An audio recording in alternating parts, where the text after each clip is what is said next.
"Hands up!" That's what police screamed as they kicked in a black man's door in an illegal raid. They stormed inside with guns raised, treating him like a criminal in his own home. But this wasn't just any man. This was Judge Leonard Carter, a federal judge who had spent decades upholding the law. And when their flashlights hit the wall, they froze, staring at his judge's robe hanging in plain sight. What began as a night of terror would unravel into a scandal of lies, cover-ups, and a fight for justice that reached the highest levels of power. If this could happen to a federal judge, what chance did anyone else have? Before we go any further, comment where in the world you are watching from and make sure to subscribe, because tomorrow's story is one you don't want to miss.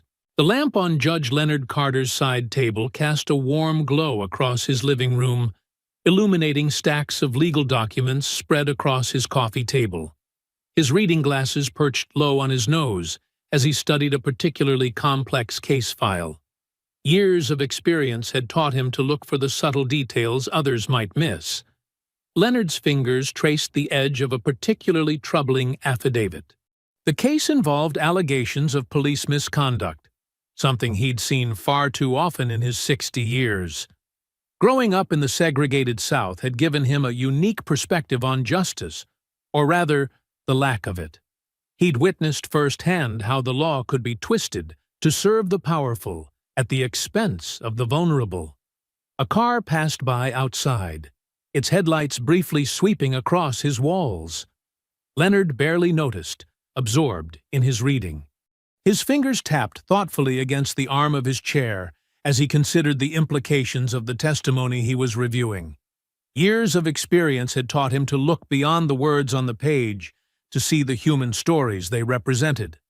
The security system's small green light blinked steadily in the corner, a constant reminder of the precautions he'd taken after years of handling sensitive cases. The cameras were discreet but thorough in their coverage. Leonard had insisted on the best system available, knowing that a federal judge could never be too careful. He reached for his tea again, grimacing slightly when he found it cold. Standing up, he stretched his arms above his head, feeling the strain of sitting too long. His bones creaked a bit. 60 years left their mark, no matter how well you took care of yourself. The stack of papers on the coffee table seemed to mock him with their remaining thickness. Leonard's bare feet were silent on the hardwood floor as he gathered his empty mug. Maybe a fresh cup of tea would help him finish this last section. He carefully placed his reading glasses on top of the open file, marking his place. The grandfather clock chimed softly, marking the quarter hour. As he stood, his gaze swept across his living room, the comfortable space he'd created for himself, filled with memories and meaning. The moonlight filtering through the windows cast soft shadows across the floor. Everything was peaceful, orderly, just as he liked it. He had just taken a step toward the hallway when the world exploded into chaos. The front door burst inward with a thunderous crash that seemed to shake the entire house. Splinters of wood flew through the air like deadly missiles. The sound was deafening in the previous silence, a violent intrusion that shattered the peace of his home. The door's destruction brought a wave of chaos as armed officers poured into Leonard's living room. Their Navy tactical gear seemed to absorb the lamplight, making them look like dark specters invading his peaceful space. Flashlight beams cut through the settling dust, dancing wildly across his walls. "Get down! Get down now!" The lead officer's voice boomed through the room. Before Leonard could process what was happening, rough hands grabbed his shoulders. His body slammed against the hardwood floor, knocking the wind from his lungs. The impact sent papers from his coffee table flying, scattering like leaves in a storm. "Stop resisting!" another officer shouted, though Leonard hadn't moved a muscle. A knee pressed into his back, grinding him against the floor. The pressure made it hard to breathe, and the cold wood pressed against his cheek. "Where are the drugs?" a harsh voice demanded. "We know you're dealing out of this house." The accusation hung in the air, absurd and infuriating. Leonard could smell the officer's coffee breath as the man leaned down close to his face. "I am not." Leonard started to speak, his voice calm despite the situation, but a rough hand pushed his face harder against the floor. "Shut up! Nobody gave you permission to talk." The officer's words dripped with contempt. Leonard felt the cold metal of handcuffs pressing against his wrists. More officers stormed through his house, their boots thundering on his floors. The sound of drawers being yanked open and contents dumped echoed from other rooms. Pictures crashed to the floor, and someone knocked over his grandmother's antique vase. The shattering sound made Leonard wince. It had been in his family for generations. "Look at this place," one officer sneered, kicking aside Leonard's legal documents. "Probably laundering money, too. These thugs think they're so smart." Leonard's chest tightened with controlled rage, but his face remained composed. Years of maintaining judicial composure served him well now. He focused on his breathing, counting each inhale and exhale, just as he did during tense moments in his courtroom. "Check upstairs," the lead officer barked. "Find his stash." More boots thundered up Leonard's stairs, and he could hear his bedroom being torn apart. The sounds of destruction continued. Drawers dumping, closets being ransacked, furniture being roughly shoved aside. "Bet you thought you were real clever," an officer taunted, circling Leonard like a predator. "Nice house in a good neighborhood. Perfect cover for your operation." He kicked aside more of Leonard's case files, sending them skidding across the floor. Leonard remained silent, his mind racing. He knew his rights, knew every law these men were breaking. His security cameras were capturing everything. Each violation added to the growing list in his head. Illegal entry, excessive force, destruction of property, civil rights violations. "Nothing in the kitchen," an officer called from another room. The sound of his cabinet doors slamming echoed through the house. "Keep searching," the lead officer ordered. "These dealers always have a hiding spot." He turned back to Leonard, voice dripping with disdain. "Where's your stash, old man? Make it easier on yourself." Leonard's glasses lay crooked on his face, digging uncomfortably into his nose. The knee in his back pressed harder, making him grimace. The handcuffs bit into his wrists, but he refused to give them the satisfaction of hearing him complain. "Check behind the pictures," someone suggested. "Behind the baseboards, too. These people get creative." More crashes followed as frames were ripped from walls. Leonard thought of the family photos, the art he'd collected over years of travel, the memories being destroyed by these men who'd invaded his home. "Hey, what's this?" An officer grabbed a leather-bound book from Leonard's shelf, probably where he keeps his records. He threw it down in disgust when he realized it was a legal volume. The lead officer paced impatiently, his boots leaving scuff marks on Leonard's polished floors. "Something's not right here. This place is too clean." He kicked Leonard's tea mug, sending it rolling across the floor, leaving a trail of cold tea. "Maybe he got tipped off," another suggested, rifling through Leonard's mail. "Got rid of everything before we arrived." Leonard could feel the growing frustration in the room as their search yielded nothing illegal. The officers' movements became more aggressive, their destruction more pronounced. They were angry at finding nothing to justify their invasion. "Get him up," the lead officer finally ordered. "We'll make him talk at the station." Two officers grabbed Leonard's arms roughly, starting to haul him to his feet. One officer raised his baton, preparing to emphasize their threat with force. But as he drew back his arm, his eyes caught something on the wall behind Leonard. The officer's arm froze mid-swing, his face draining of color. The other officers followed his gaze. One by one, they fell silent, their grips loosening on Leonard's arms. There, hanging perfectly straight on the wall, was a pristine black judicial robe. Its stark black fabric contrasted sharply with the crisp white collar, both illuminated by Leonard's reading lamp. The federal judge's seal was clearly visible, a silent testament to Leonard's authority. The room grew deathly quiet. The only sound was the settling of debris from their destructive search, and the steady ticking of Leonard's grandfather clock. Each officer stood frozen, the reality of their massive mistake slowly sinking in. The silence shattered as the lead officer's radio crackled, making several of them jump. His hands trembled slightly as he reached for it, fumbling to shut off the noise. The harsh, fluorescent beams of their flashlights lowered one by one, like guilty children avoiding a parent's gaze. "Stand! Stand down!" the lead officer stammered, his earlier bravado evaporating. His voice cracked as he spoke, barely above a whisper. "Lower your weapons. Now!" The last word came out as a desperate hiss. The officers holding Leonard's arms released him as if his skin had suddenly become scorching hot. Leonard rose slowly, deliberately, brushing dust from his beige t-shirt. His movements were measured and calm, though his wrists ached from the handcuffs. He stood straight, his full height and dignity restored, facing the men who had invaded his home. "Sir, there seems to have been a misunderstanding," the lead officer managed, sweat now visible on his forehead under the harsh light. His eyes kept darting between Leonard and the judicial robe, as if hoping one of them might disappear.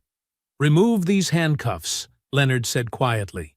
His voice carried the same authority it held in his courtroom, though he hadn't raised it at all. The effect was immediate.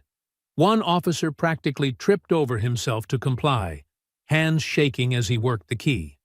The handcuffs clicked open, and Leonard rubbed his wrists slowly, examining the red marks they'd left behind. Papers from his case files still littered the floor around his feet, and the spilled tea had begun soaking into one corner of his Persian rug. "Your Honor, we had information that—" the lead officer started, but Leonard raised one hand, silencing him mid-sentence. "Before you continue," Leonard said, his words precise and measured, "you should know that everything that has occurred here tonight has been recorded." He gestured to the small, discreet security cameras mounted in the corners of his ceiling. Their tiny red lights blinked steadily, like patient eyes watching the scene unfold. The officers' faces paled further as they followed his gesture, noticing the cameras for the first time. Some shifted uncomfortably, no doubt remembering their actions and words from moments before. The one who had kicked Leonard's tea mug took an unconscious step backward, nearly tripping over the scattered legal volumes. "The footage is automatically uploaded to a secure cloud server," Leonard continued, straightening his glasses. "Every moment, every word, every action." He let each phrase land with deliberate weight. The lead officer's throat worked as he swallowed hard. "Your Honor, if we could just explain—" "You forced entry into my home without announcing yourselves," Leonard interrupted, his voice still eerily calm. "You used excessive force against an unarmed citizen. You destroyed my property." He paused, looking around at the chaos they'd created. "And you did all this without showing me a warrant." The silence that followed was deafening. Even the officers' radios seemed to hold their breath. Through the broken doorway, a cool night breeze stirred the scattered papers at their feet. We had information about suspicious activity." The lead officer tried again, his words trailing off under Leonard's steady gaze. "What was the address on your warrant?" Leonard asked simply. The officers exchanged nervous glances. The lead officer's hand moved to his pocket, then dropped away empty. His face had gone from pale to ashen. "There must have been a mix-up with the addresses," another officer offered weakly. "A clerical error, maybe?" Leonard said nothing, just continued to look at them with the same penetrating stare that had made countless witnesses squirm in his courtroom. The silence stretched out, broken only by the steady ticking of his grandfather clock and the crunch of broken glass under nervous feet. We need to," the lead officer stammered, starting to back away. His men followed his lead, edging toward the splintered doorway. Their earlier aggression had vanished completely, replaced by an almost comical desire to escape. "Wrong address," one muttered, nearly tripping over his own feet. "Definitely wrong address." "A terrible mistake," another added, voice barely audible. They retreated through the broken door frame one by one, backing away as if afraid to turn their backs. Their flashlight beams bounced erratically across the walls as they moved, creating a chaotic dance of light and shadow. The lead officer was the last to leave, pausing briefly at the threshold. "Your Honor, he began, but whatever excuse he'd planned died on his lips under Leonard's unwavering gaze. He turned and hurried after his men, their boots crunching on the wooden splinters that now littered Leonard's front porch. Leonard stood motionless in his ravaged living room, listening to their hasty retreat. Their footsteps faded into the night, followed by the sound of car doors slamming and engines starting. Soon, the only sound was the gentle whisper of the night breeze through his broken door and the continuing steady tick of his grandfather clock. He remained where he was, surrounded by the debris of their invasion: scattered papers, broken glass, upturned furniture. Behind him, his judge's robe hung undisturbed on the wall, its presence as quietly powerful now as it had been during the raid. The white collar seemed to glow in the dim light, a symbol of justice that had saved him from who knows what fate. Through the jagged opening where his front door had been, Leonard could see the empty street beyond. The police cars were gone, leaving no trace of their violent intrusion except for the destruction they'd left behind. He stood alone amid the chaos, his robe a silent witness to everything that had transpired. The morning sun filtered through Leonard's hastily patched front door, casting strange shadows across his kitchen table. He sat there in his crisp charcoal suit, his fingers drumming softly on the polished wood as he waited for someone at the precinct to pick up. This was his fourth attempt to reach the police chief. "Police Department, how may I direct your call?" A bored voice finally answered. "This is Federal Judge Leonard Carter. I need to speak with Chief Matthews immediately regarding an incident at my home last night." His voice was firm but controlled, just as it had been during the raid. "One moment, please." The line clicked to hold music. Leonard straightened his red tie and glanced at his watch. 8:15 a.m. He'd barely slept, spending most of the night documenting everything while it was fresh in his mind. The security footage had already been backed up to 3 different locations. 5 minutes passed. 10. The hold music droned on. "I apologize, Your Honor," the receptionist returned. "Chief Matthews is unavailable. Would you like to leave a message?" Leonard's jaw tightened slightly. "Tell him Judge Carter called regarding the illegal raid on my home last night. He can reach me at this number." He recited his phone number slowly, ensuring there could be no confusion. Next, he dialed Judge Harold Benton, his longtime colleague on the federal bench. Harold answered on the second ring. "Leonard, I was about to call you. Word's already spreading about what happened." "Then you know I need this addressed immediately," Leonard said, reaching for his coffee mug. "Armed officers kicked in my door without a warrant, Harold. They assaulted a federal judge in his own home." There was a long pause on the other end. "Listen, Leonard." Harold's voice had that careful tone he used when delivering unwelcome news. "I've been making calls all morning. Something feels off about this whole thing." "Off how?" "People who should be outraged are being evasive. The police commissioner's office won't take my calls. The mayor's chief of staff gave me some nonsense about looking into it." Harold sighed heavily. "Nobody wants to touch this." Leonard's coffee grew cold as he spent the next hour calling other contacts: the district attorney's office, the police internal affairs division, even the local FBI field office. Each call followed the same pattern: long holds, transferred calls, vague responses, and promises to look into it. At 9:45, his phone rang. The caller ID showed a blocked number. "Judge Carter speaking," he answered. "Judge, this is Captain Rivera, from Internal Affairs." The man's voice was hushed, almost conspiratorial. "I understand you're trying to file a complaint about last night's incident?" "That's correct. Armed officers conducted an illegal raid." Yes, Rivera cut in quickly. "Listen, I wanted to give you a heads up.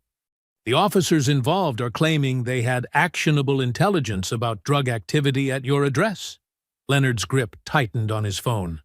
"That's absurd. Where's their warrant? What was their probable cause?" "They're saying it was a confidential informant. Very sensitive case." Rivera paused. "Judge, between us, you might want to slow down with these calls you're making." "Slow down?" Leonard's voice remained level, but his free hand clenched into a fist. "Captain, those officers committed multiple felonies last night." "I understand that, sir. But there are considerations at play here. Political sensitivities. The only consideration," Leonard said firmly, "is that armed men broke into my home and assaulted me without cause or warrant." Another pause. "Your Honor, no one was seriously hurt. Maybe it's best to handle this quietly. Administrative channels. No need to make waves." Leonard thought of the red marks the handcuffs had left on his wrists, the casual way they'd thrown him to the ground. "I want those officers' names and badge numbers, now." "I'm afraid I can't release that information at this time," Rivera said smoothly. "Ongoing investigation, you understand." "Captain, do not play games with me. I am a federal judge." "Yes, you are," Rivera interrupted, his voice taking on an edge. "And federal judges should understand better than anyone how delicate these situations can be. For everyone involved." The implied threat hung in the air between them. Leonard's mouth tasted bitter. "Are you threatening me, Captain?" "Not at all, Your Honor. Just offering friendly advice." Rivera's voice softened again. "For your sake, Judge, you might want to let this one go." Leonard stared at his phone in silence, the call having ended with a soft click. The morning sun had climbed higher, streaming through his kitchen window and illuminating the dust motes floating in the air. In the distance, a lawnmower droned, and children's voices carried from somewhere down the street. Normal suburban sounds that suddenly felt surreal against what he was experiencing. He looked down at his notepad, filled with names and numbers from his morning of calls. Every person he'd reached had given him the same message, wrapped in different words. Back off. Stay quiet. Let it go. The pattern was too consistent to be coincidence. His phone sat silent on the table now, but Rivera's words echoed in his mind. The casual way the captain had dismissed armed officers invading a judge's home. The smooth transition from denial to threat. This wasn't just a few officers making a mistake. This was something organized, something with enough power to make an entire system close ranks. Leonard sat very still in his sunny kitchen, his coffee now completely cold, as the full weight of what he was facing settled over him. His decades on the bench had taught him to recognize the shapes of things hidden in plain sight. The choreographed responses, the blocked calls, the veiled threats, they all pointed to something much larger, much more sinister than a simple wrong address. Leonard's footsteps echoed through the marble hallway of the federal courthouse. The familiar path to his chambers felt different today. Every security guard's glance, every clerk's greeting seemed to carry extra weight. He nodded to them, as always, maintaining his usual dignified demeanor, despite the sleepless night evident in the shadows under his eyes. As he rounded the corner to the judge's wing, Harold Benton emerged from his own chambers, carefully closing the heavy wooden door behind him. The older judge's face was drawn with concern. "Leonard," Harold called softly, gesturing him over. Got a minute? Inside Harold's chambers, the morning light filtered through tall windows, illuminating walls lined with leather-bound law books. Harold closed the door and checked the hallway through its frosted glass panel before turning to face his friend. "I've been making more calls," Harold said, lowering himself into his desk chair. "What I'm hearing? It's worse than we thought." Leonard settled into one of the visitor chairs, noting how Harold's normally steady hands fidgeted with his reading glasses. "Tell me, you've heard of the Metro Drug Enforcement Task Force?" Harold asked, his voice barely above a whisper. "Of course. They're supposedly the elite drug interdiction unit." Leonard leaned forward. "Are you saying they were behind the raid?" Harold nodded grimly. "And not just your raid. I've got a contact in the public defender's office who's been tracking their cases. There's a pattern, Leonard. They're targeting black homeowners, especially in up-and-coming neighborhoods." Leonard's expression remained neutral, but his fingers gripped the chair's armrests tighter. "Explain." "They fabricate probable cause, usually with phantom informants who never materialize in court. They raid homes, rough people up, plant evidence if they have to." Harold removed his glasses, rubbing his eyes. "Most victims take plea deals rather than fight it. The ones who don't, well, their cases tend to disappear. But only after their homes have been seized under civil forfeiture laws." "Asset forfeiture," Leonard said quietly. "They're using drug laws to steal property. The task force gets a percentage of every seizure, and the properties always seem to end up in the hands of certain well-connected developers." Harold's voice had an edge of disgust. "My contact says they've been trying to build a case for months, but nobody will touch it. The task force has protection from somewhere high up." Leonard thought back to his morning of stonewalled phone calls. "That explains the coordinated response. They didn't know you were a judge when they picked your house," Harold continued. "But now they're scrambling. If you push this, Leonard—" He trailed off, looking older than his years. "They'll come after me," Leonard finished. "They'll try to discredit you first. Paint you as angry, biased, playing the race card. If that doesn't work..." Harold spread his hands helplessly. "These people have resources, connections. They could make your life very difficult." Leonard stood and walked to the window, looking down at the courthouse steps below. He thought of his father, who'd worked 3 jobs to buy their family home in segregated Alabama, only to lose it to a suspicious fire after speaking at a voter registration drive. "How many families?" he asked, without turning around. "What? How many families have they done this to?" Harold sighed heavily. "My contact estimates at least 30 in the past year. Mostly working-class people who'd managed to buy homes in gentrifying areas." Leonard watched a young black couple ascending the courthouse steps, a child between them. He wondered if they were here fighting to keep their home, their dignity, their piece of the American dream. "These officers," he said slowly, "they thought they could kick in my door because they assumed I was just another black man who couldn't fight back." "Leonard," Harold's tone was cautionary, "I know that look. You're thinking of taking this on. But you need to understand, this goes beyond a few corrupt cops. There's serious money involved, political connections. They could destroy your career, everything you've worked for." Leonard turned from the window. "What about everything those families worked for?" "I'm not saying it's right," Harold protested. "But you're one man. Sometimes we have to pick our battles." "No, Harold. Sometimes the battle picks us." Leonard straightened his tie. "Thank you for telling me this. I needed to know what I'm dealing with. What are you going to do?" "My job," Leonard replied simply. "Uphold the law, protect people's rights. Isn't that what we swore to do?" Harold slumped in his chair.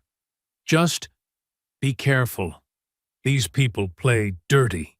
Leonard nodded and left his friend's chambers, walking the familiar path back to his own office. The rest of his day passed in a blur of hearings and paperwork, but his mind kept returning to Harold's revelations, fitting them together with his own experience like pieces of a dark puzzle. That evening, he drove home slowly, taking in the sight of his neighborhood with new eyes. How many other homes on these quiet streets had been targeted? How many families had been stripped of their dignity and property by badges and guns and lies? He parked in his driveway and walked past the hastily repaired front door, its splintered frame a stark reminder of violated sanctuary. In his living room, everything looked normal.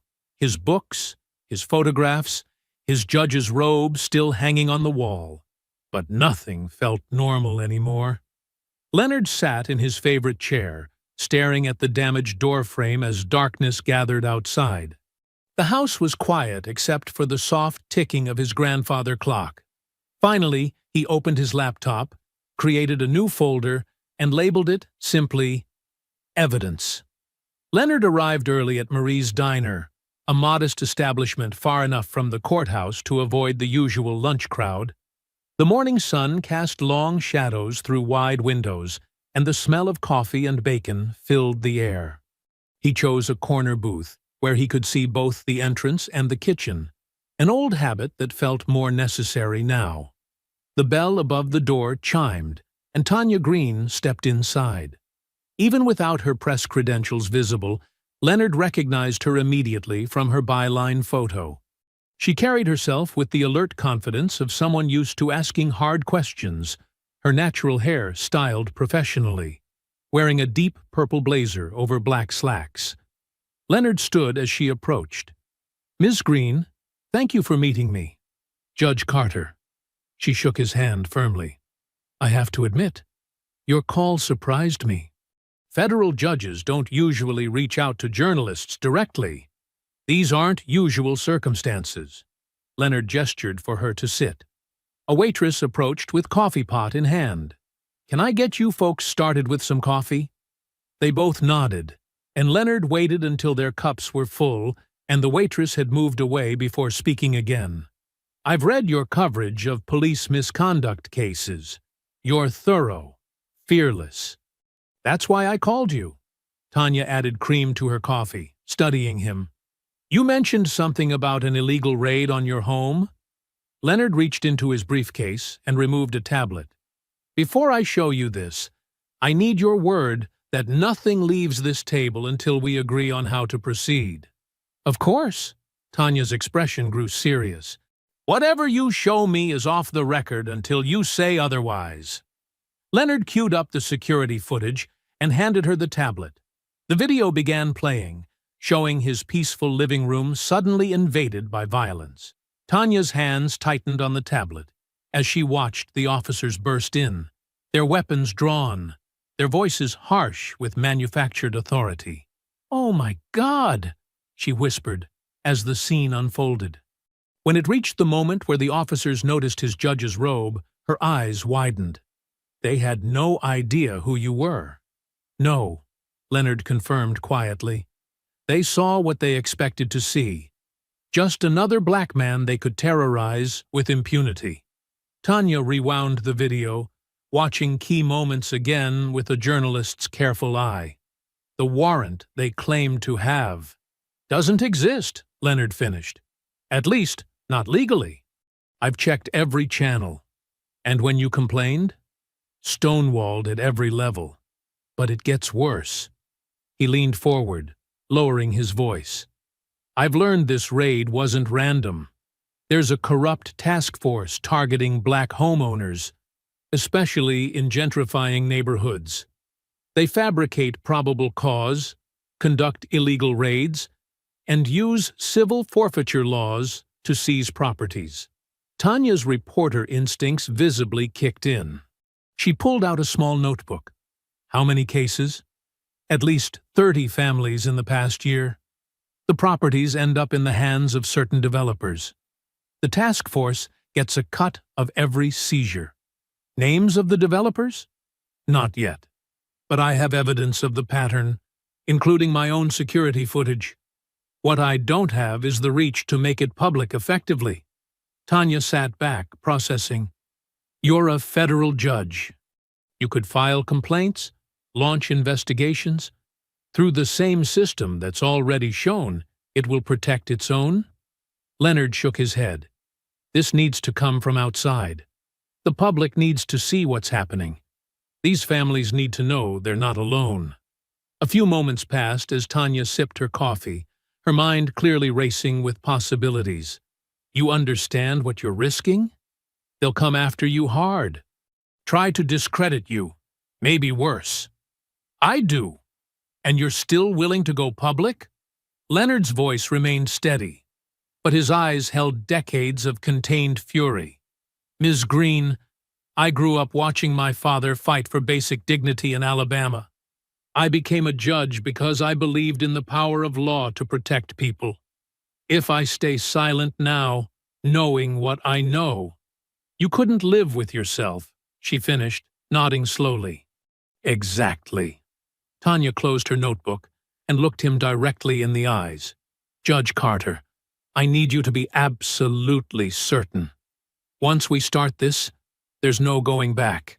They'll try to destroy both of us. I'm certain.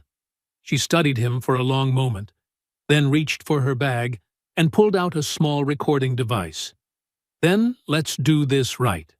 I'll need detailed interviews, all the evidence you've gathered, and help connecting with other victims.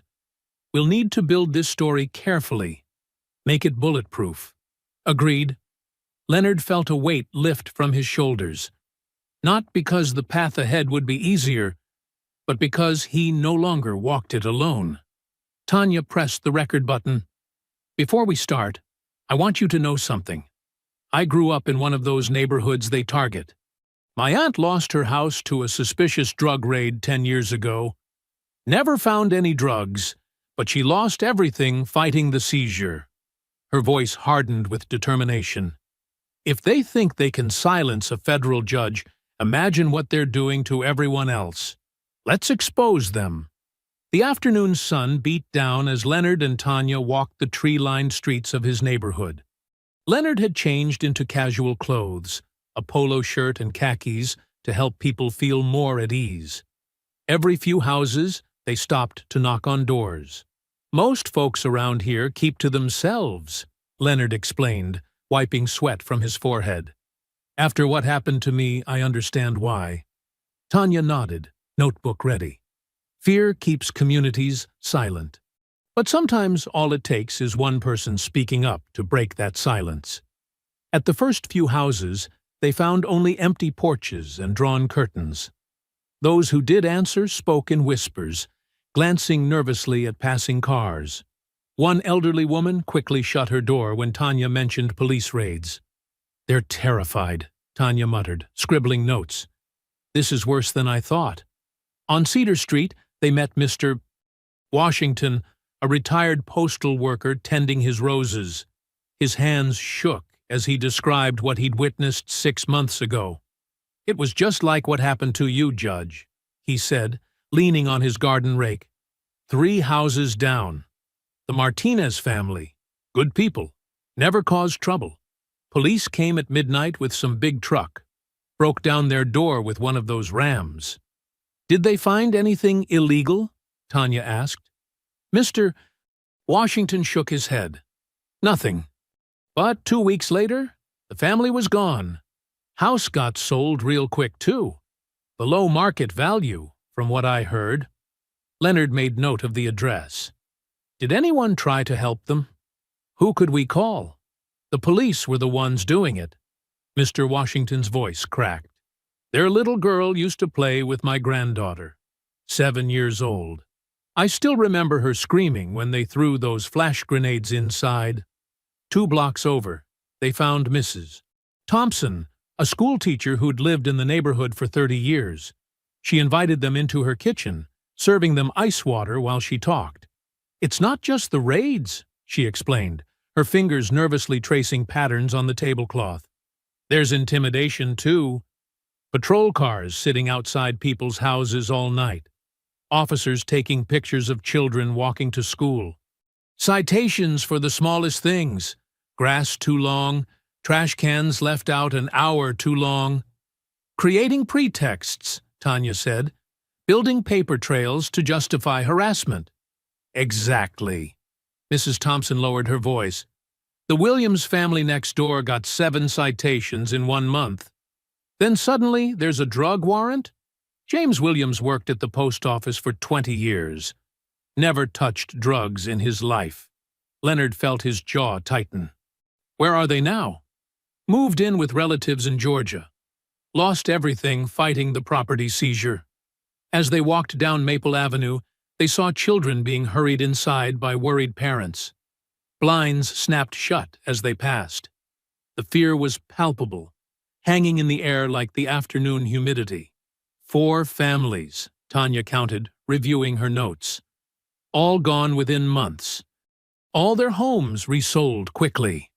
And those are just the ones we know about, Leonard added grimly.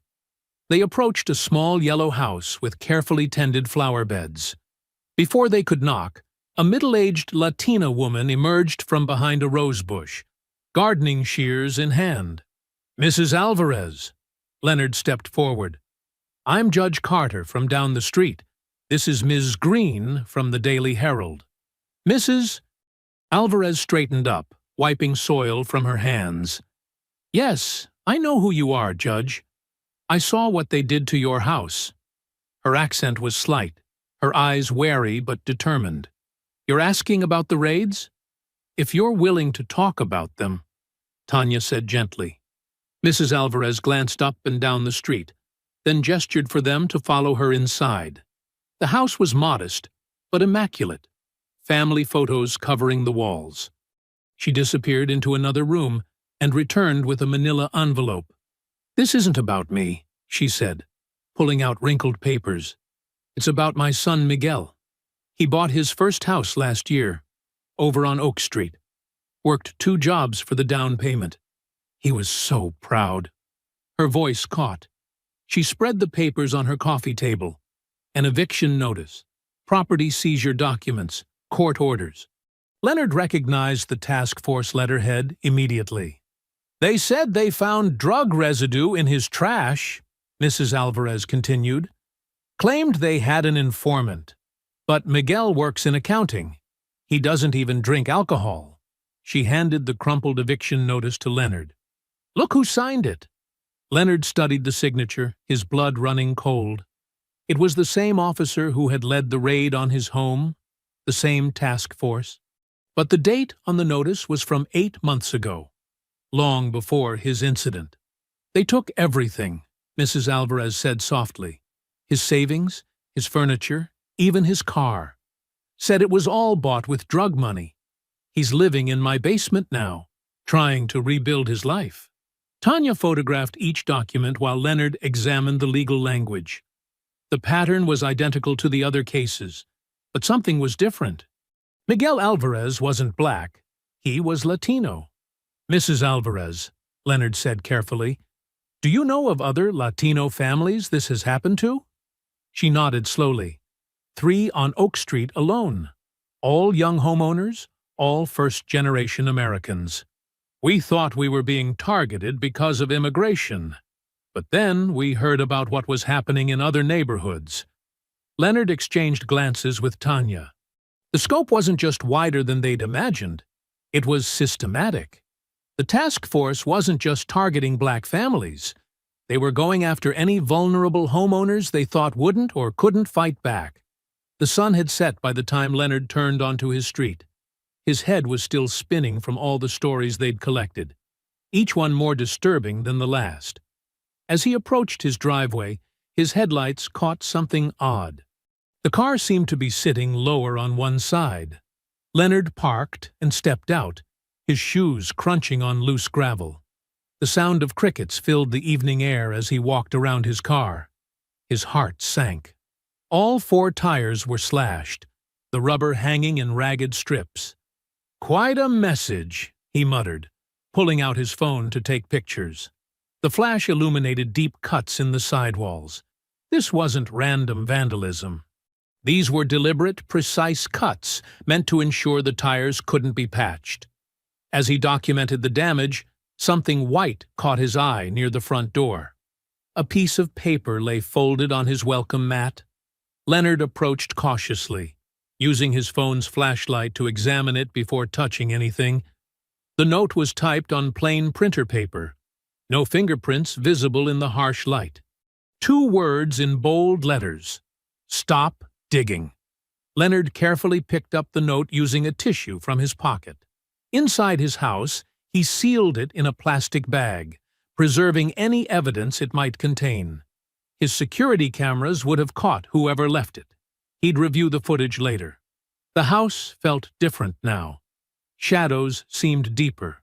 Ordinary creaks more ominous. Leonard double-checked his locks, then poured himself a glass of water with slightly shaking hands. He wasn't afraid, exactly. But the reality of what he was up against was starting to sink in. His phone rang, making him jump. Tanya's name flashed on the screen. "Leonard?" Her voice was tight, controlled. "We need to talk." "I was about to call you," he said, sitting down heavily in his armchair. "Someone left me a welcome gift." "They got to you too?" She gave a harsh laugh. "My editor just called me into his office. Said if I pursue this story, I'll be fired for violating journalistic ethics by getting too personally involved." Leonard closed his eyes. "They're moving fast." "It gets worse," Tanya continued. "He showed me a file, pictures of me talking to sources for other stories, meetings I thought were private. They've been watching me, Leonard, building a case to discredit anything I might write." "Are you somewhere safe?" "I'm at my sister's house. Didn't want to go home tonight." She paused. Maybe we should back off for a while. Let things cool down." Leonard stood, walking to where his judge's robe still hung on the wall. He touched the fabric, remembering the moment those officers saw it, how quickly their arrogance turned to fear. "Tanya," he said quietly, "that's exactly what they want. Think about it. They didn't just slash my tires. They left evidence.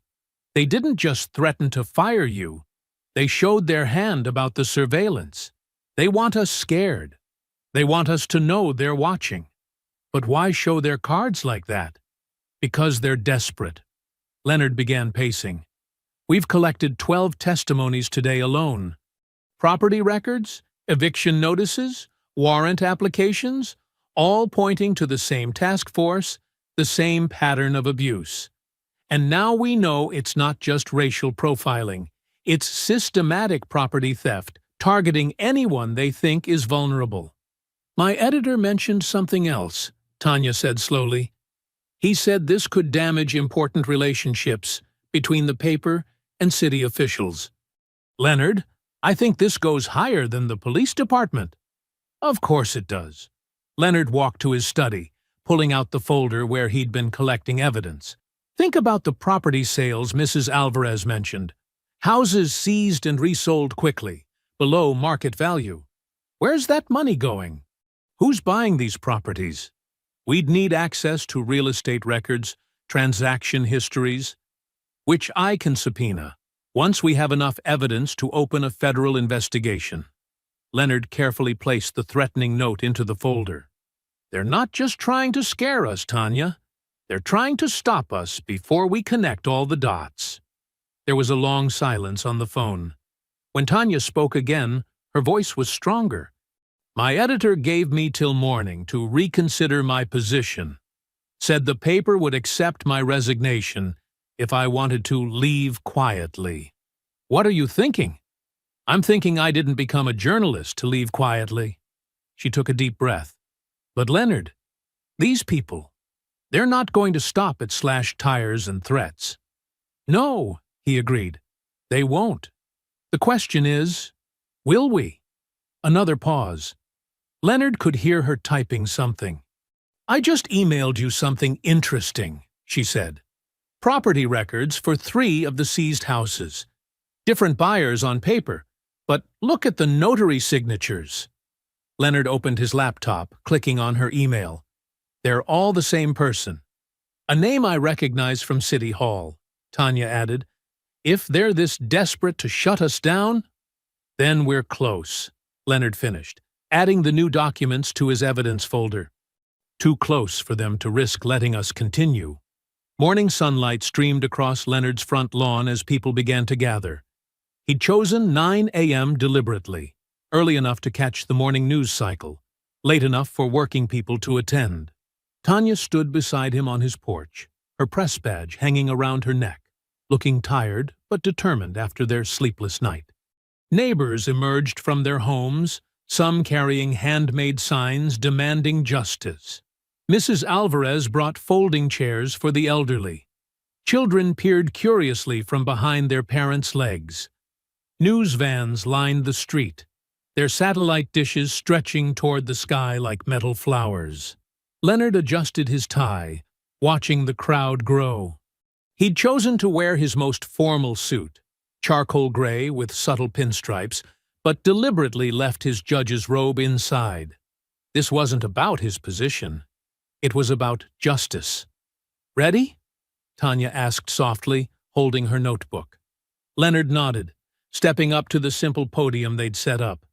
Behind him, a large white screen hung from his porch overhang. A projector sat ready on a small table. "Good morning," he began, his deep voice carrying across the lawn without need for amplification. "My name is Leonard Carter. Many of you know me as a federal judge. But last week, I was simply a black man in my own home when this happened." He pressed a button on the remote. The security footage began to play. The image was crystal clear. His front door exploding inward, wood splintering. Armed officers pouring in, weapons raised. The timestamp in the corner showed 11:47 p.m. Gasps rippled through the crowd. Someone shouted, "That's wrong!" A mother pulled her young son closer. Leonard let the footage continue. The officers' shouts were clearly audible. "Get down! On the ground, now!" Then came the moment when they spotted his robe. The sudden silence. The hasty retreat. He stopped the video. "This was not a mistake," he said firmly. "This was not a wrong address. This was part of a pattern. A systematic campaign of intimidation and property theft targeting black homeowners in our community." Cameras clicked rapidly. Reporters scribbled in notepads. Leonard gestured to Tanya, who began handing out packets of documentation to the media representatives. "In these packets, you'll find evidence of similar raids across our neighborhood. Fabricated warrants, forced evictions, properties seized and resold at suspicious prices. But most importantly, you'll find the stories of your neighbors, ordinary citizens terrorized in their own homes." Mrs. Alvarez stepped forward, her voice shaking but clear. "They came for my son's house last month. Said they had evidence of drugs. There were no drugs. Now, my grandchildren live in a motel." More neighbors began speaking up, sharing their stories.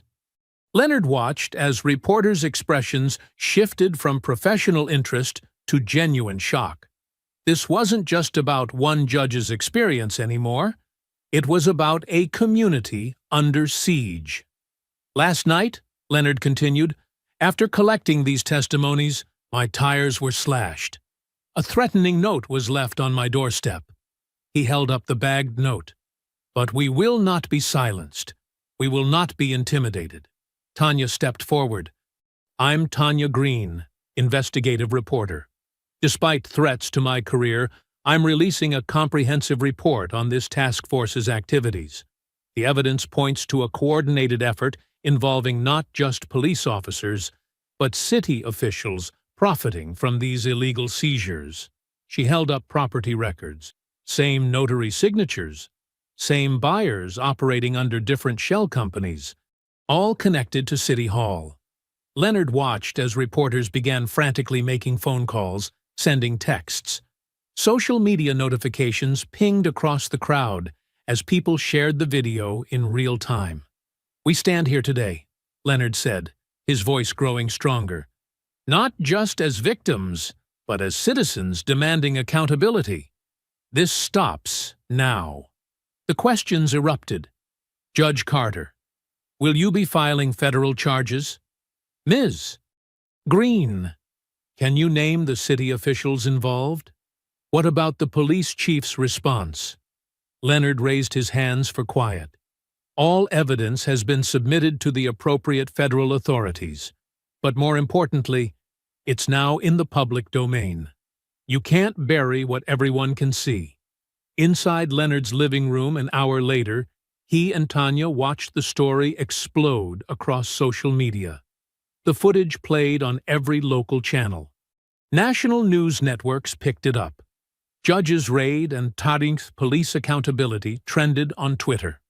Look at this, Tanya said, scrolling through her phone. Similar stories coming in from other neighborhoods, other cities. We broke something open here. Leonard nodded, watching his security footage play again on CNN. The comments sections filled with outrage, demands for investigation, calls for reform. They'll try to spin it, he warned. Say it's isolated incidents, bad apples. Let them try. Tanya showed him another viral post, his words about not being silenced overlaid on an image of his judge's robe. People are listening now. Really listening. Leonard's phone buzzed with messages of support from other judges, civil rights attorneys, community leaders. Each notification felt like a small victory, a crack in the wall of silence that had protected this corruption. For the first time, Tanya said, watching the view counts climb, I think we might actually win this. Outside, more neighbors gathered on his lawn, sharing their stories with reporters who hadn't made it to the morning press conference. The truth was spreading, person by person, click by click, impossible to contain. The fluorescent lights hummed overhead as Leonard walked through the courthouse's marble hallway. His footsteps echoed against the polished floor, each step feeling heavier than usual. 5 days had passed since the press conference, and the story had spread like wildfire across the nation. He nodded to Janet, his longtime clerk, as he approached his chambers. Her face looked strained, worried. Something was off. Judge Carter, she said softly, there are people waiting in your office. Leonard paused, noting the unusual tension in her voice. Through the frosted glass of his door, he could make out several dark figures standing inside. He straightened his tie, took a deep breath, and pushed the door open. 3 men in expensive suits turned to face him. He recognized Marcus Wheeler, the chief administrative judge, and 2 members of the Judicial Review Board. Their expressions were carefully blank, professional masks hiding whatever they really felt. Leonard, Wheeler said, not quite meeting his eyes. Please, have a seat. In my own chambers? Leonard remained standing, his voice calm but firm.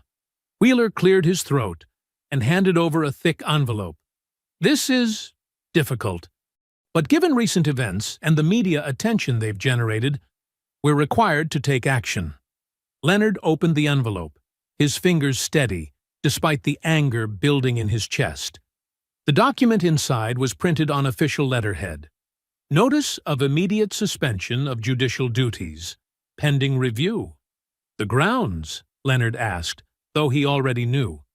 One of the review board members, Thompson, stepped forward. Questions have been raised about your ability to remain impartial, particularly in cases involving law enforcement. He gestured to a stack of papers. We've received numerous complaints about past rulings that show a consistent pattern of... Of what? Leonard interrupted. Of holding officers accountable when they break the law? Of bias, Wheeler said firmly. The police union has submitted a comprehensive review of your cases from the past 5 years. The statistics suggest I believe in justice, Leonard said. Show me one ruling that wasn't supported by law and evidence. Thompson pulled out several newspaper printouts. The headlines screamed in bold type, Activist Judge or Judicial Activist. Carter's Crusade, a history of anti-police bias. Federal judge's vendetta against law enforcement exposed. Leonard recognized the bylines, all from media outlets known for their cozy relationships with police unions. They'd cherry-picked his most controversial cases, stripped them of context, and twisted them into weapons against him. Your recent public statements, Wheeler continued, have created an appearance of impropriety that— An appearance of impropriety? Leonard's voice remained level, but ice crept into his tone. What about the impropriety of armed officers breaking down my door without cause? What about the impropriety of systematic harassment of black homeowners? That matter is under separate investigation, Thompson said quickly. But your public accusations, without waiting for proper channels— Proper channels? Leonard placed the suspension notice carefully on his desk. Like the channels I tried to use the morning after the raid? The ones that threatened me to let it go?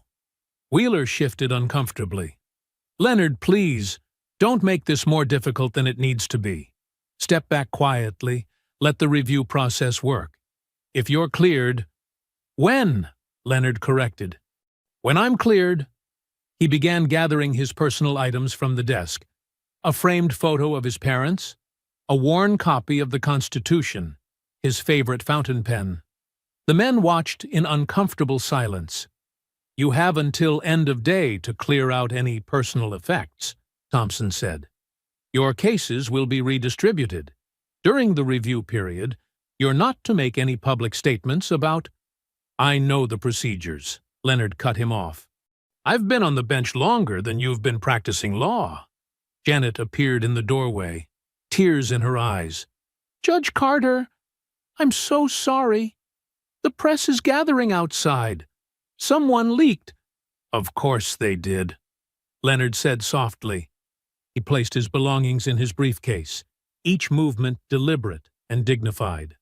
Janet, would you please make copies of everything in my files regarding the task force investigation?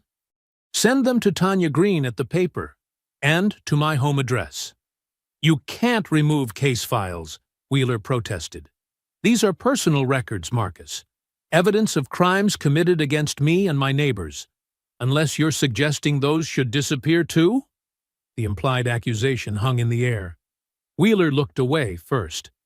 Leonard walked to the coat rack and pulled down his judge's robe. He ran his fingers over the fabric, remembering the day he first put it on, the oath he'd sworn. With careful movements, he folded it and placed it in his briefcase.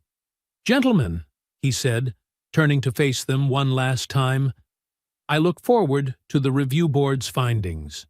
I trust they'll be as thorough in examining my record as they are in investigating armed home invasions by police officers.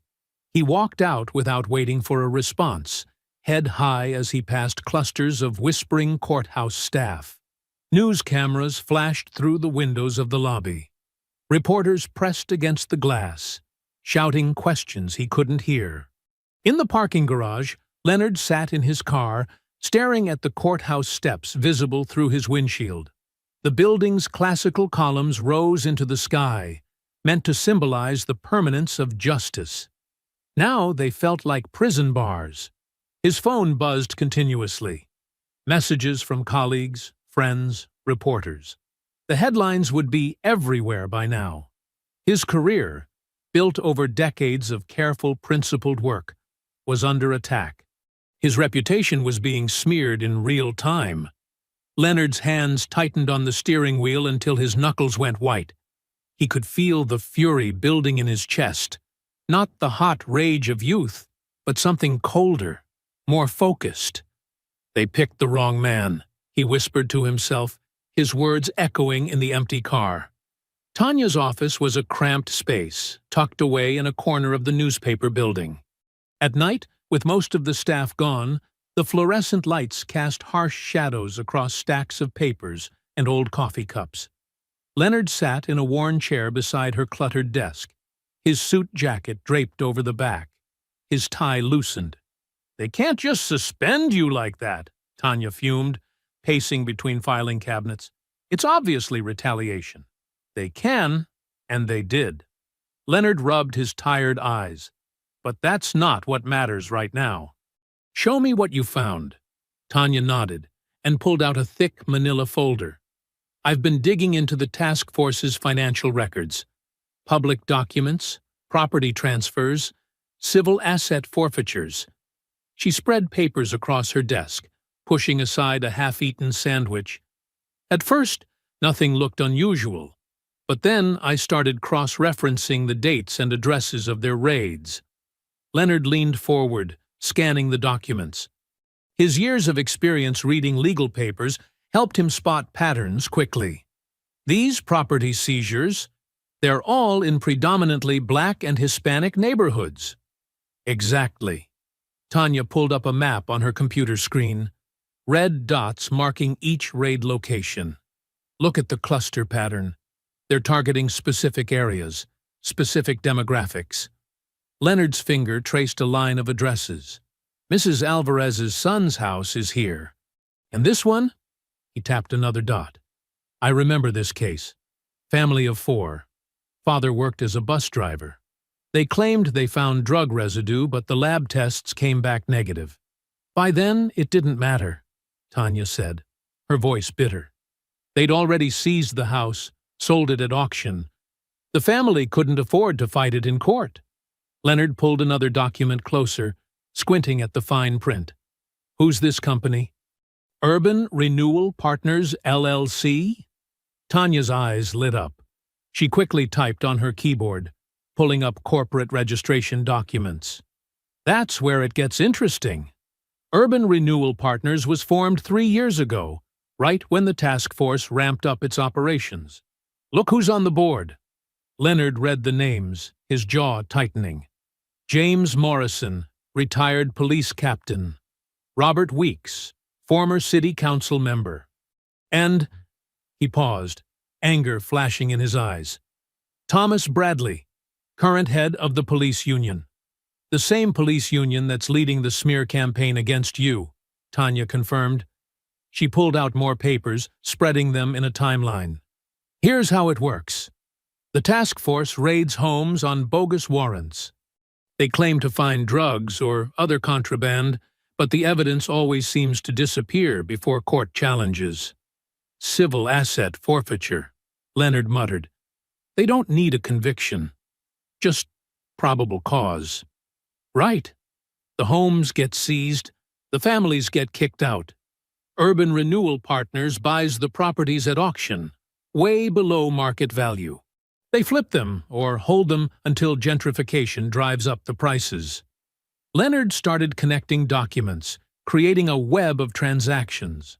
The task force officers get performance bonuses based on seizure values. Their supervisors get kickbacks through consulting fees from Urban Renewal. And the union, he shook his head in disgust. The union provides political cover and blocks investigations. Tanya pulled up bank records on her screen. I tracked the money. Millions of dollars, all flowing through shell companies and offshore accounts. But it always leads back to the same people. They're not just taking homes, Leonard said quietly. They're destroying communities. Families that took generations to build wealth, to own property, gone in a single night because some corrupt cops wanted to turn a profit. And when someone fights back, Tanya gestured at a stack of newspaper clippings, they use their media connections to destroy reputations. How many other judges have they intimidated? How many prosecutors have looked the other way? Leonard stood up, walking to the window. The city lights sparkled below, peaceful from this distance. But he knew better now. He knew what was happening in those quiet neighborhoods, behind closed doors and falsified warrants. We need to organize all of this, he said, turning back to Tanya. Every raid, every property transfer, every dollar. Build a timeline showing the pattern. Tanya was already pulling out fresh notepads. I have sources in the assessor's office, the county clerk. We can get more records, track every property they've touched.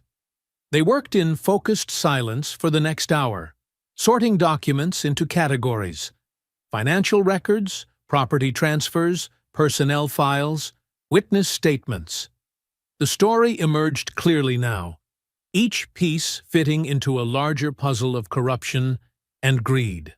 "Look at this," Tanya said suddenly, holding up a spreadsheet.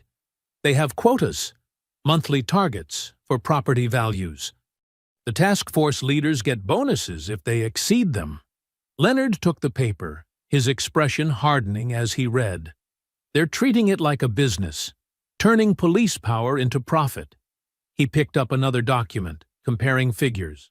"And look, the raids always spike near the end of each quarter, when they're trying to hit their numbers. That explains why they came after you," Tanya said. "Your house. The property value alone would have met their quota for the month." "They didn't know I was a judge," Leonard said. "They just saw a black man living in a nice house. An easy target." He paused, looking at a photo of a family being evicted. "But they've been doing this for years. Hundreds of families. Millions of dollars." Tanya watched him as he studied the evidence they'd gathered. Despite his suspension, despite the attacks on his reputation, his focus hadn't wavered. If anything, the attempts to silence him had only strengthened his resolve. Leonard looked up from the documents, his voice firm with controlled anger. "This isn't just misconduct. This is organized crime wearing badges." Leonard's living room had been transformed. Where police boots had once thundered across his floor, now sat circles of folding chairs filled with families from across the city. The splintered doorframe remained.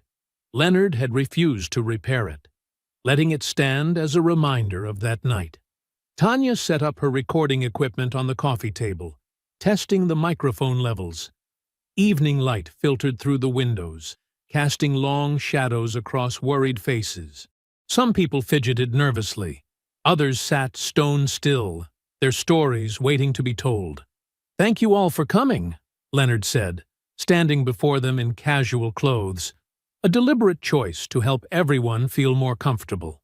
"I know it wasn't easy to agree to this, but your stories need to be heard."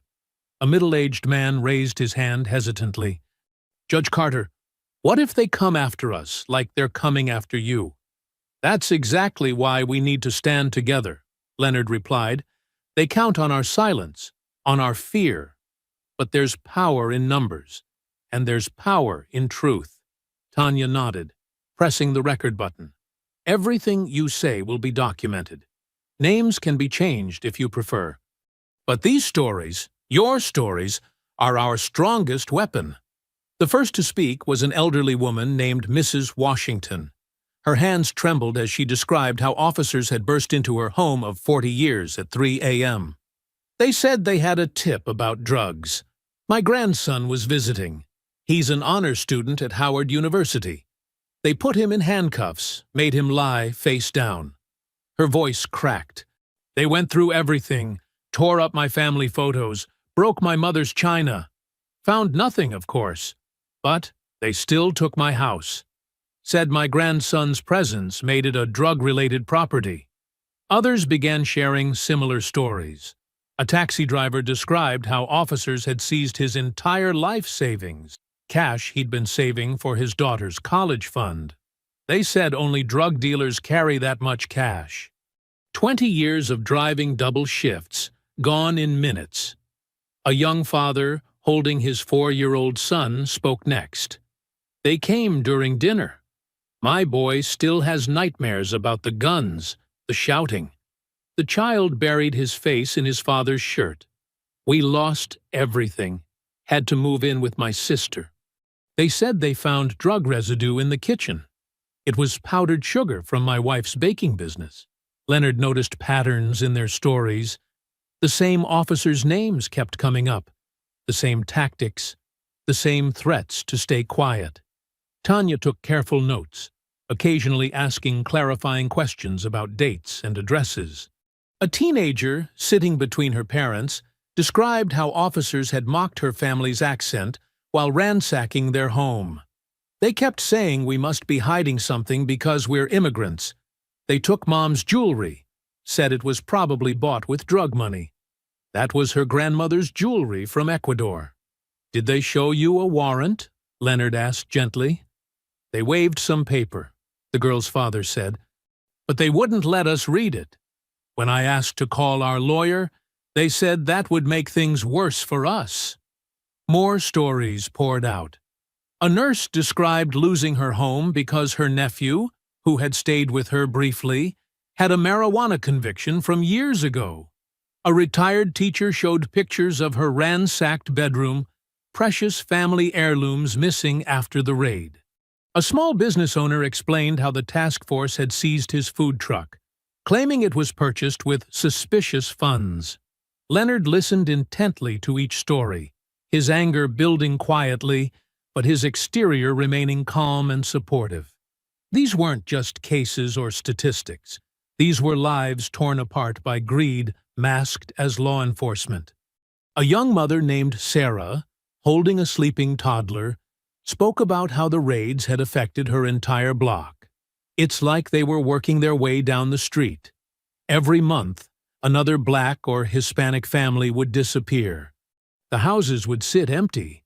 Then suddenly they'd be renovated and sold to new people. People who looked nothing like us. Tanya's recorder captured it all. The trembling voices, the suppressed sobs, the moments of anger breaking through fear. She knew these testimonies would be powerful evidence, not just of individual crimes, but of a systematic assault on entire communities. As the evening drew to a close, many stayed to talk among themselves, finding comfort in shared experiences. Leonard watched as people exchanged phone numbers, offered support, began forming the kinds of connections that could sustain a long fight for justice. Sarah, the young mother who had spoken about her block, approached Leonard last. Her sleeping child had awakened and clung to her neck, watching Leonard with curious eyes. "Judge Carter," she said softly, reaching for his hand. "I was so scared to come tonight.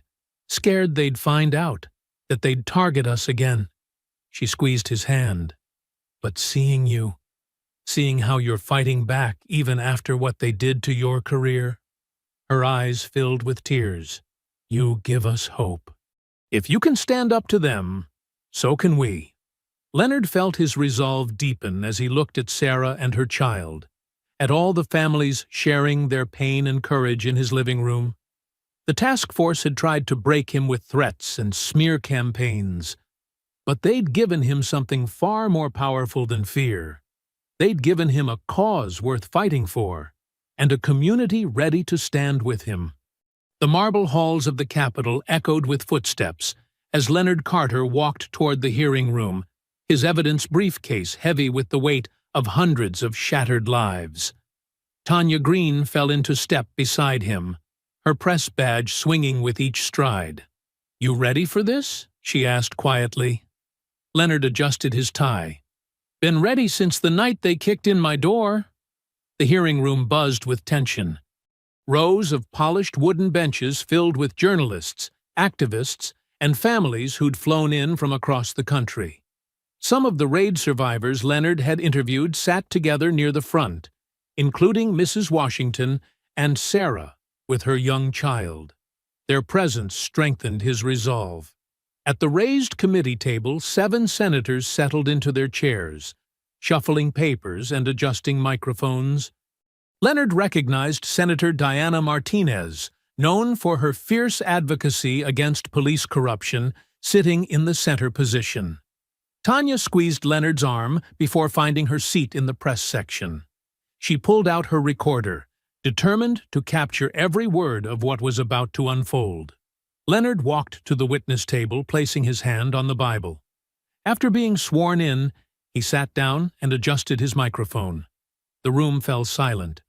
"Judge Carter," Senator Martinez began, "you're here today to present evidence regarding alleged systematic civil rights violations by the Metro Police Department's Special Task Force.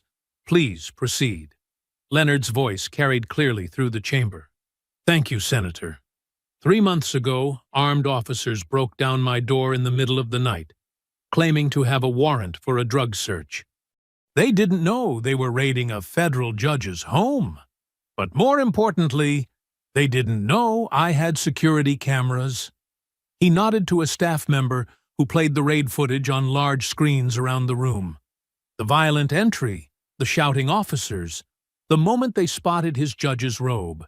It all unfolded in stark detail. Several senators leaned forward, frowning. This was not an isolated incident, Leonard continued. Working with investigative journalist Tanya Green, we uncovered evidence of a coordinated scheme targeting minority homeowners across the city.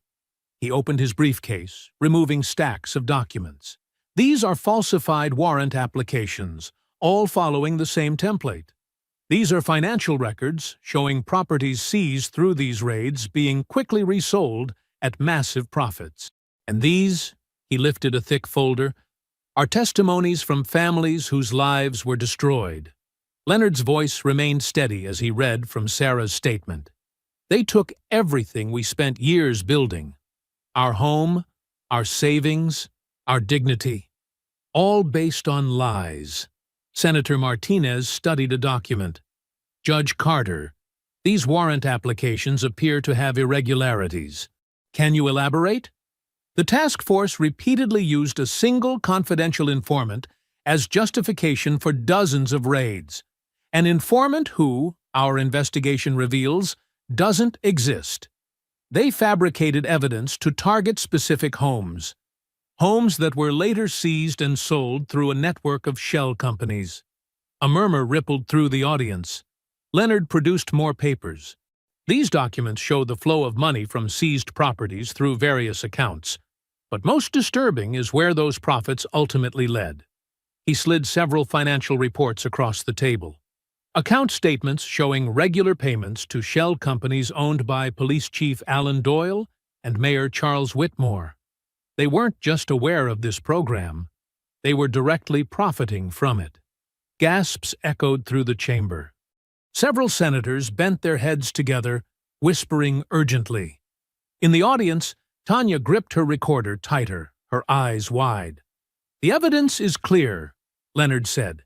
This task force operated as an organized criminal enterprise, using police power to steal homes and wealth from minority communities. They targeted people they thought wouldn't or couldn't fight back. He gestured to the families in the audience. But these citizens are fighting back. They're here today because they refuse to be silent victims of state-sanctioned theft. Senator Martinez held up one of the documents, her face stern. These signatures, you're certain these are from Chief Doyle and Mayor Whitmore? Yes, Senator.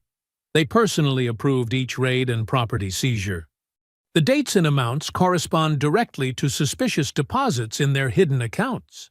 Another senator, a former prosecutor, leaned into his microphone. Judge Carter, based on these documents, we're looking at potential RICO charges. Conspiracy, fraud, civil rights violations, multiple federal crimes. That's correct, Senator. This wasn't overzealous policing. This was a criminal enterprise operating under color of law. Leonard produced one final document. This internal memo shows Chief Doyle explicitly directing officers to target low-risk, high-value properties, meaning homes owned by minority families who lacked resources to fight back. The task force called it Operation Clean Sweep. The chamber erupted in angry mutters. Senator Martinez raised her hand for quiet, her expression fierce. Judge Carter, I want to thank you for your courage in bringing this evidence forward, particularly given the retaliation you've faced. She turned to address the full room, her voice ringing with authority. Based on this testimony and these documents, I am calling for immediate criminal charges against all involved parties. Chief Doyle, Mayor Whitmore, and every officer who participated in these illegal raids will face federal prosecution. The evening news blared from every TV in the city. Leonard watched from his living room as helicopter footage showed FBI agents leading handcuffed officers from the police station. The crawling text beneath read, "Massive corruption scandal. Federal arrests in police raid scheme." Following explosive testimony from federal judge Leonard Carter, the news anchor reported, authorities have arrested 12 officers involved in illegal home raids targeting minority communities. Police Chief Alan Doyle was taken into custody this morning on multiple federal charges. The camera cut to Chief Doyle being escorted out in handcuffs, his polished appearance now disheveled. His eyes darted nervously as reporters shouted questions. It was a far cry from his usual controlled demeanor. Additionally, Mayor Charles Whitmore has announced his immediate resignation, the anchor continued. Sources say he is cooperating with federal prosecutors. Leonard's phone buzzed. It was Tanya. You seeing this? She asked excitedly. Every second, Leonard replied, allowing himself a small smile. Turn to Channel 4. They're showing the protests outside City Hall. He changed channels. Hundreds of people filled the streets, many holding signs reading, Justice at Last, and Thank You, Judge Carter. Among them, he recognized faces from the community meetings, Mrs. Washington leading a chant, Sarah holding her child high on her shoulders. The people needed this win, Tanya said. You gave them hope when nobody else would listen. On screen, federal agents emerged from City Hall carrying boxes of documents. The task force offices were being raided, every file seized for evidence. Leonard's other phone line beeped. Hold on, Tanya. I have another call. It was Harold Benton, his colleague from the bench. Leonard, the Judicial Review Board just voted. Your suspension is lifted, effective immediately. They're issuing a formal apology for how you were treated. Leonard closed his eyes, letting out a long breath. Thank you, Harold. No, thank you. What you exposed, it's bigger than just our city. Other jurisdictions are already launching investigations into their task forces. You've started something important.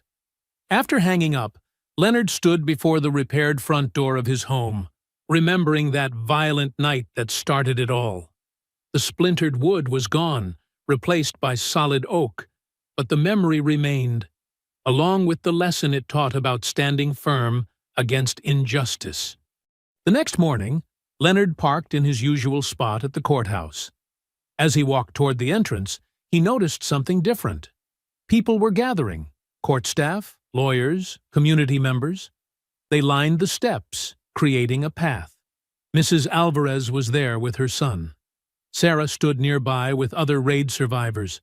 Tanya waited at the top of the steps, camera in hand but not filming, just present as a friend. Leonard climbed slowly, nodding to familiar faces. Inside, more people filled the courthouse halls. They spoke in hushed tones, sharing smiles and nods of respect as he passed. In his chambers, Leonard found his judge's robe waiting, the same one that had stopped the raiders in their tracks that night. He ran his fingers over the fabric, feeling its weight and meaning. A clerk knocked softly. Judge Carter? Your courtroom is ready. Leonard draped the robe across his shoulders, adjusting the white collar. In the mirror, he saw not just himself, but everything the robe represented: the law, justice, the trust of the community. The bailiff's voice carried through the door. All rise, the Honorable Judge Leonard Carter presiding. Leonard entered his courtroom with measured steps. The gallery was packed with community members, many standing since all seats were taken. As he moved toward the bench, spontaneous applause broke out. It rolled through the courtroom like thunder. He raised his hand, waiting for silence. The applause slowly faded, but the energy remained, hope and vindication filling the air like electricity. Sarah sat in the front row, her child now wearing a T-shirt that read, Future Judge, Mrs. Washington dabbed tears with a handkerchief. Even some of the attorneys, usually stoic, seemed moved by the moment. Leonard took his seat, surveying the full courtroom. Here was the law as it should be, not a weapon to oppress, but a shield to protect. Not a tool for profit, but an instrument of justice. Be seated, he said, his voice clear and strong. The room settled. Leonard picked up his gavel, its familiar weight reassuring in his hand. He glanced at the day's docket, ready to begin. The morning sun streamed through the high windows, casting warm light across the judicial seal behind him. In that moment, Leonard felt the full circle of his journey, from a man defending his home to a symbol of justice, restored. But more importantly, he saw in the faces before him a community that had found its voice, people who would no longer be silent in the face of corruption. Citizens who had learned that justice, while sometimes delayed, could not be denied when people stood together. The bailiff called the first case. Leonard leaned forward, ready to do what he had always done, uphold the law with wisdom and fairness. Only now, his robe carried an even deeper meaning. It was no longer just a symbol of judicial authority, but a reminder that justice could prevail even in the darkest moments. The gallery watched with quiet respect as Leonard began the day's proceedings, his voice steady and sure, carrying the weight of truth finally brought to light. The evening settled softly over Leonard's suburban street. Through his new front door, warm lamplight spilled onto the porch where neighbors gathered, their voices a gentle murmur of conversation. Inside his living room, Leonard sat in his favorite armchair, watching as Tanya arranged chairs in a loose circle with help from Mrs. Washington and several other community members. The room had been transformed since that violent night. Fresh paint covered the walls where the raiders' boots had left scuff marks. The splintered door frame was replaced with solid oak. But one thing remained unchanged. His judge's robe still hung in its place of honor, its presence now carrying even deeper meaning. "Still can't believe how much has changed," Sarah said, settling onto the couch with her young son beside her. The boy clutched a small toy gavel Leonard had given him, a playful nod to his future judge t-shirt. Mrs. Alvarez nodded, her eyes bright. 6 months ago, we were all afraid to even talk about what was happening. Now look at us." Leonard smiled, noting how naturally his neighbors filled his home. What started as a violation had somehow built something stronger, a community united against injustice. Tanya set down her reporter's notebook, for once not working but simply present as a friend. "The latest numbers came in," she said. 28 families have already gotten their homes back. The restitution fund is growing. And 3 more cities launched investigations into their task forces, added Mr. Thompson, a retired teacher who'd lost his car to a fraudulent seizure. "What happened here is spreading." Through the window, Leonard could see more people arriving, gathering on his front lawn with candles. The informal vigils had become a weekly tradition, a quiet statement that the community would never again be silenced. Mrs. Washington reached out and patted Leonard's hand. "You gave us our dignity back," she said softly, "not just by fighting them, but by showing us how to fight the right way." "I only did what the law required," Leonard replied, his usual modest response. "No," Tanya interjected firmly. "You did what justice required. There's a difference." The room hummed with murmurs of agreement. On the coffee table, newspapers showed the continuing fallout. More arrests, policy changes, reforms spreading across departments. But the real change was visible in the faces around him. People who now walked taller, spoke louder, knew their worth. Sarah's son tugged at Leonard's sleeve. "Tell the story again," he pleaded. "About the night they came." "Now, Tommy," his mother started, but Leonard raised his hand. "It's important to remember," he said, "not the fear, but what came after." He leaned forward in his chair. "I was sitting right here, reading case files." As he spoke, Leonard watched his guests' faces. They'd heard the story before, but they listened intently, drawing strength from each retelling. He described the crash of the door, the officer's shock at seeing his robe, the long fight that followed. But the real heroes, he continued, were all of you. Every person who came forward, every family who shared their story, every neighbor who stood watch when they tried to intimidate us. Through the window, the crowd outside had grown. Candlelight flickered across faces young and old, creating a gentle glow that pushed back the darkness. Someone had started singing softly, an old civil rights song about freedom and justice. "Look at that," Mrs. Alvarez whispered, moving to the window. "There must be hundreds out there." Indeed, the gathering stretched down the street. Leonard recognized faces from the courthouse, community meetings, and even some of the journalists who'd helped spread the story. They held their candles high, a constellation of light in the growing dusk. Tanya joined Mrs. Alvarez at the window. "They're not just here for you, Leonard. They're here because you showed them something important, that the system can work if we're brave enough to demand it." The singing outside grew stronger, more voices joining in harmony. The sound carried through the walls, filling Leonard's home with its message of hope and determination. He stood slowly, his eyes drawn to the judge's robe on the wall. In the candlelight, its simple black fabric seemed to hold all the weight and dignity of the law itself. But now, it represented something more.